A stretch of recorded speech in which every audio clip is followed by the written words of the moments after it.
अधिवक्ता संशोधन अधिनियम 2025 किसी भी स्थिति में स्वीकार नहीं। Ratnakar Singh, SP news live Bharat में आपका स्वागत। हम आपको बता दें कि गोरखपुर अधिवक्ता संशोधन अधिनियम 2025 केंद्र सरकार की एक दमनकारी नीति का घोतक है, जिसका उद्देश्य अधिवक्ताओं को उनके मौलिक अधिकारों और उनके अस्तित्व को पूरी तरह से नकार दिया जाना है। उक्त विचार वरिष्ठ अधिवक्ता और बार एसोसिएशन सिविल कोर्ट के पूर्व वरिष्ठ उपाध्यक्ष रत्नाकर सिंह ने एक चर्चा के दौरान व्यक्त किया। गोरखपुर से दबीर अहमद के साथ फिरोज अहमद की रिपोर्ट। मीडिया से वार्ता के दौरान बताया कि अमेंडमेंट बिल आया है जिसका अधिवक्ताओं ने लगातार विरोध किया है। पीछे 21 तारीख को सांकेतिक हड़ताल पे थे और आज पूर्ण रूप से उन्होंने बहिष्कार किया है अपने कार्यों का। क्या कहना चाहेंगे, क्या है वो बिल और क्यों इतना विरोध है? वो अधिवक्ता जो दूसरों को न्याय दिलाते हैं आज अपने न्याय के लिए सड़कों पर क्यों उतर आए? आपके प्रश्न में ही आपका जवाब दिए। आपने प्रश्न किया कि क्यों अधिवक्ता जो सबको न्याय देता है, दिलाता है, वो आज अपने लिए क्यों सड़कों पर उतर रहा है। निश्चित ही यह जो अधिवक्ता अधिनियम जो आया संशोधन का 2025, इसमें कुछ न कुछ तो ऐसी बात होगी कि सारे के सारे अधिवक्ता, पूरे देश के अधिवक्ता उद्वेलित होकर सड़कों पर आए। देखिए, बहुत सीधी सी बात है, अधिवक्ता न्याय का वो अंतिम बिंदु है जो समाज की सबसे पिछली कतार में भी खड़े व्यक्ति को न्याय दिलाने के लिए प्रतिबद्ध होता है। न वो धूप देखता है, न वो पानी देखता है, न वो आंधी और तूफान देखता है। वो अधिवक्ता के लिए, अधिवक्ता अपने क्लाइंट के लिए दिन रात प्रयास करता है। लेकिन सरकारें अधिवक्ताओं से क्यों खौफ खाती हैं, क्यों उनके पीछे पड़ी रहती हैं, यह भी एक विचारणीय विषय है। आप गौर करिए तो अंग्रेजों के समय में भी जब अंग्रेजों का उत्पीड़न चरम पर था, उस समय अधिवक्ता ही एक ऐसा वर्ग था जो सीना खोलकर पूरे मर्दानगी के साथ में अंग्रेजों का लोहा लिया करता था।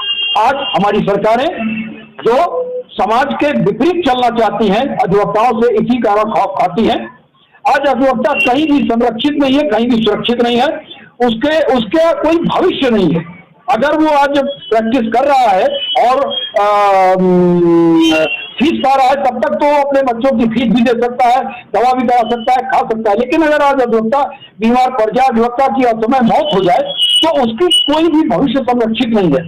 इसी को लेकर हमारे अधिवक्ता समुदाय के जो चयनित नेता लोग रहे और समय समय पर विभिन्न आंदोलनों में हम लोगों ने अधिवक्ता प्रोटेक्शन एक्ट की मांग की थी। हम लोग की मांग थी कि हम लोग को सुरक्षित किया जाए, और सरकार ने जो ये संशोधन अधिनियम 2025 में आया है, इसके जरिए उन्होंने हमारी नकेल कसने का प्रयास किया है। हमारे गले से हमारा बैंड हटाकर उसमें एक पट्टा डालने का प्रयास किया है। इस तरीके से हमको बांधने का प्रयास किया है कि आज अधिवक्ता सरकार के हाथ की एक कठपुतली बनकर रह जाएगा, और वो न्याय के लिए जो उसकी दहाड़ती हुई आवाज और सर कोर्ट में गूंजते थे, वो उस पर एकदम अंकुश लगाने का काम किया गया है। इसलिए आज अधिवक्ता उद्वेलित है और सड़कों पर है। और निश्चित जानिए कि आज अधिवक्ता के लिए यह सर्वाइवल की लड़ाई है, इसलिए संभवतः यह लड़ाई आर और पार की होगी। क्या कहना चाहेंगे, जो ये बिल आया है उसमें क्या ऐसी बात है जिससे ज्यादा खतरा अधिवक्ताओं को? कोई एक ऐसा पॉइंट होगा जिस पर यह पूरा बिल ही जो संशोधन अधिनियम 2025 लाया गया, यह आद्योपरांत पूरी तरह से अधिवक्ताओं के विरुद्ध है। अब आप इसको गौर करिए कि हम नियंत्रित होते हैं all India bar council of India से। अब यह अगर अधिनियम पारित हो गया तो बार काउंसिल ऑफ इंडिया पूरी तरह से सरकार के नियंत्रण में चली जाएगी। सरकार को यह अधिकार हो जाएगा कि अगर हम कोर्ट में दलीलें दे रहे हैं, हम अपने अधिवक्ता अपने क्लाइंट के लिए दलीलें देते हैं, हम कई बार बहस एक मुद्दा होता है कि हम बहस में जाते हैं। बहस में निश्चित तौर पर हम जो अपनी बातें कहते हैं, अगर वो सरकार को नहीं पसंद आएगी तो सरकार हमारे खिलाफ बार काउंसिल ऑफ इंडिया की आड़ में हमें निलंबित भी कर सकती है। अगर हम आरटीआई और इस तरीके की जो तमाम एक्ट है जिसके जरिए हम आम जनता के लिए सरकार के क्रियाकलापों की जानकारी मांगते हैं, जब हम उसके लिए लगातार प्रयास करेंगे तो सरकार हमारे ऊपर निगाह रखेगी। उसको लगेगा कि हम कुछ गलत कर रहे हैं। आज अगर हम जो हमारे पास कोई भी परेशानी आती है तो हम लोग स्ट्राइक करते हैं, हमारे ऊपर स्ट्राइक प्रतिबंधित रहेगी, हमें 6 महीने के लिए निकाल दिया जाएगा, हमारा निलंबन कर दिया जाएगा, हमारा लाइसेंस वेस्ट कर दिया जाएगा, हमारे ऊपर लाखों रुपए का पेनल्टी लगा दी जाएगी। अब मेरी बात को एक आम जनता को समझने के लिए इतना ही काफी है कि हम जो उसके लिए लड़ते हैं हम वो लड़ाई नहीं लड़ पाएंगे। हम पूरी तरीके से सरकार के नियंत्रण में होंगे और नियंत्रण में रहकर हम कभी भी अपने लोगों को न्याय नहीं दिलवा पाएंगे। आज का जो रजिस्ट्रेशन है इसके बाद आप लोग की एक मीटिंग होने वाली थी इंडिया लेवल पर, क्या कुछ आगे की रणनीति अब होगी? देखिए, इसके लिए हमारा हम लोग का जो चैनलबद्ध हम लोग का संगठन है, हम बार एसोसिएशन होते हैं, हम इसके बाद प्रदेश से जुड़ते हैं, बार एसोसिएशन ऑफ स्टेट और स्टेट की बार एसोसिएशन मिलकर बार काउंसिल ऑफ इंडिया से जुड़ती है। तो निश्चित तौर पर हम बार काउंसिल ऑफ इंडिया के निर्देशों का पालन करेंगे। हम आज यह स्ट्राइक पूरे प्रदेश में ही नहीं पूरे भारत में इस समय अधिवक्ता उद्वेलित है, दिल्ली के अधिवक्ता उद्वेलित है, हर प्रांत के अधिवक्ता उद्वेलित है, हाईकोर्ट के अधिवक्ता उद्वेलित है।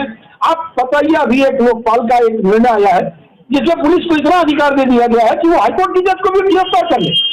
आज एक वकील को अगर एक अधिवक्ता को रास्ते चलते कोई पुलिस वाला मार दे तो अधिवक्ता को यह साबित करना होगा कि वो प्रिजुडिस होकर मारा है, उसने पूर्व नियोजित एक षड्यंत्र करके मारा है, और ये साबित नहीं हो पाएगा। इसका मतलब है कि हम पूरी तरीके से पुलिस के हाथ की कठपुतली हो जाएंगे, अधिवक्ता भी पुलिस के जरिए पीड़ित होगा, जजेस भी पुलिस के जरिए पीड़ित होंगे। आप बताइए, क्या इस तरह से न्याय होगा? ये न्याय नहीं होगा। कभी हमारी सरकार पत्रकारों को दबाती है जो उनके खिलाफ लिखते हैं, कभी हमारी सरकार अधिवक्ताओं को दबाती है जो उनके खिलाफ फायरिंग करते हैं। तो क्या इस तरह से देश का लोकतंत्र सुरक्षित रहेगा? प्रश्न तो आप लोगों से भी है। दिल्ली में लगातार जो वहाँ के अधिवक्ता है जो सांकेतिक स्ट्राइक कर रहे हैं, कभी कार का बहिष्कार हो रहा है, कभी पानीपट्टी बात कर रहे हैं, लगातार ऐसा हो रहा है। लेकिन अगर गोरखपुर की बात करें तो 21 तारीख हुआ, फिर आज हुआ, तो क्या ऐसा कोई आप उसकी योजना?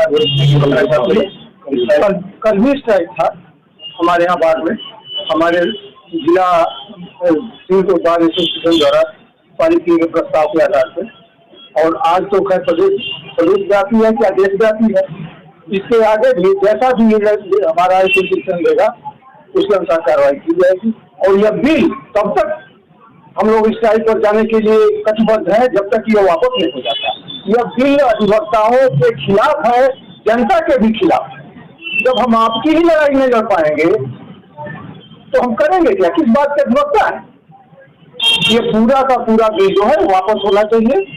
हम लोग उसी लड़ाई के लड़ाई लड़ने के लिए तैयार है। और यही नहीं है, यह हम लोग जो स्टेट प्रोटेक्शन एक्ट की डिमांड कर रहे थे, यह लॉ अमेंडमेंट है, इसका कोई कहीं जिक्र नहीं है। और सबसे बड़ी बात यह है कि कहा जाता है गाँव में गए थे डूबे बने छपे बन के लौटे, यही स्थिति बनी हुई है। तो हम लोग इसका पूरा मांग कर रहे हैं कि अधिवक्ता संशोधन बिल 2025 जो है उसे वापस लिया जाए और एडवोकेट प्रोटेक्शन एक्ट लागू किया जाए। जो वो अपने हाथ की कठपुतली अधिवक्ताओं को बनाना चाहती है, हम वो बनने के लिए तैयार नहीं है। जब हम पब्लिक की सेवा के लिए है, पब्लिक से हम किसी के कर्मचारी नहीं है, पब्लिक का काम करता है, पब्लिक से हमको फीस मिलती है और पब्लिक के इंटरेस्ट में ही काम करते हैं। जब हम वही नहीं कर पाएंगे तो हमारा वजूद ही खत्म हो जाएगा। और हमको मेडिक्लेम चाहिए और इंश्योरेंस भी चाहिए। और एक जितना 35